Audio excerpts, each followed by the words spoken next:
Hello, my name is Uncle Barbara Efia, and I'm presenting on the topic, Is a person's total earnings in the United States affected by gender, educational level, and marital status? This study looks at the roles that gender, marital status, and educational attainment play in explaining the complexities of income disparities to better understand how they affect people, families, and communities. By examining how these variables interact, we develop ways to reduce income inequalities. Various research findings highlight the complexities of the relationship between gender, marital status, educational level, and income. Some highlights from literature review are people with higher levels of education have higher earning jobs and low levels of unemployment. Males have a higher income than females. Females attain higher education than males, and this could be due to peer pressure and males showing less enthusiasm towards education. Married people also have higher earnings than their counterparts, and the earlier a woman becomes a widow, the higher her poverty rate.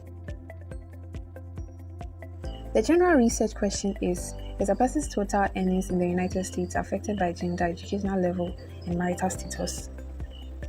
Gender has long been associated with income disparities, with women often earning less than men for equivalent work. But what other factors contribute to this gap? How does education affect income? And what role does marital status play in shaping earning potentials?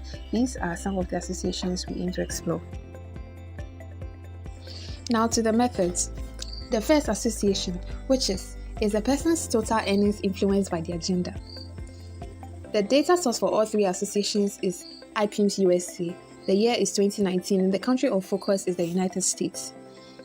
The data samples are collected from males and females and subsetted such that 1 represents males, 2 represents females, and any other thing else is categorized as an NA. The categorical variable, which is income, is measured in dollars. The statistical method employed for this association is the independent sample t-test. The null hypothesis is the mean incomes are equal for all categories, and the alternative hypothesis is the mean incomes are not equal for all categories. For the second association, are a person's total earnings affected by their educational levels? Samples are collected from each category, and these categories are bachelor's degree and beyond, elementary school, high school, no degree, and no school. The data was subsetted such that 1 represented people who had not attended school at all, 2 to 10 represented people who had attended elementary, 11 to 17, high school, 18 to 20, no degree, 21 to 24, bachelor's degree and beyond. The categorical variable, which is income, was measured in dollars. The appropriate statistical method for this association was the analysis of variance, since the categories of the explanatory variables are more than 2. The null hypothesis was that the mean incomes are equal for all categories, and the alternative hypothesis was that the mean incomes are not equal for all categories. For the third association, which is are a person's total earnings affected by their marital status? Samples are collected from each category, just like the second association. These categories are divorced, married, widowed, separated, never married, or under 15 years. They are further subsetted such that 1 represented married people, 2 represented widowed people, 3 represented divorced people, 4 represented separated people, and 5 represented people who were never married or under 15 years. Anything else was categorized as NA. The categorical variable, which was income, was also measured in dollars. The right statistical method was the analysis of variance. The null hypothesis was the mean incomes are equal for all categories, and the alternative hypothesis are the mean incomes are not equal for all categories. The results are shown through bivariate graphs, p-value, post-hoc test if necessary, and conclusions.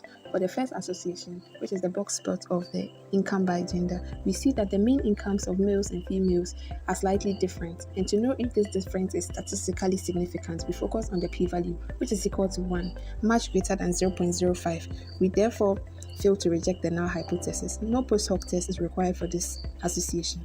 We conclude therefore that the mean income of males and females is no different, and that gender does not affect income. For the second association, which is the box plot of total personal income by educational attainment, we see that there are slight differences between some of the educational attainment levels. Looking at the p-value, which is 2 times 10 to the power minus 16, we see that it is way smaller or way lower than the alpha level, which is 0.05.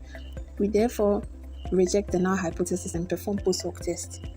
The result of the post hoc test shows that there's no difference between the mean income of those who attended elementary school and those with bachelor's degree. There's also no difference between the mean incomes of those who attended no school and those with elementary school education. The difference therefore lies in the comparison between the rest of the other educational levels. We therefore conclude that income is affected by educational level. For the last association, the bivariate graph is the box plot of total personal income by marital status. We see slight differences between the mean incomes of the marital statuses. The p-value, which is 2 times 10 raised to the power minus 16, is lower than the alpha level, 0.05. We therefore reject the null hypothesis. Post hoc test results show that there's no difference between the mean incomes of separated people and people who are divorced. The difference lies in the comparison between the rest of the other marital statuses. We therefore conclude that income is affected by marital. The discussion highlights certain key findings and their implications for policymakers, organizations, and society, and explores ways to reduce income disparities and also promote economic equality. The first point is income in 2019 is unaffected by gender and might be due to policies that reduce segmentation in workplaces that have helped bridge the gap.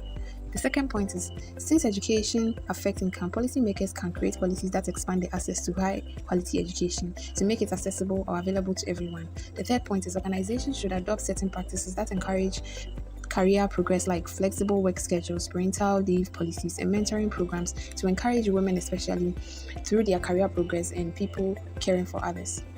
The fourth point is, policies can be put in place to ensure that the pay for labor is equal irrespective of gender.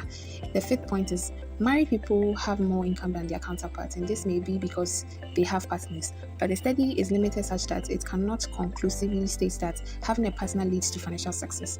And lastly, people with elementary levels of education and people with no education at all earn about the same income. There is no guarantee that this will always be the case. These are my references. Thank you.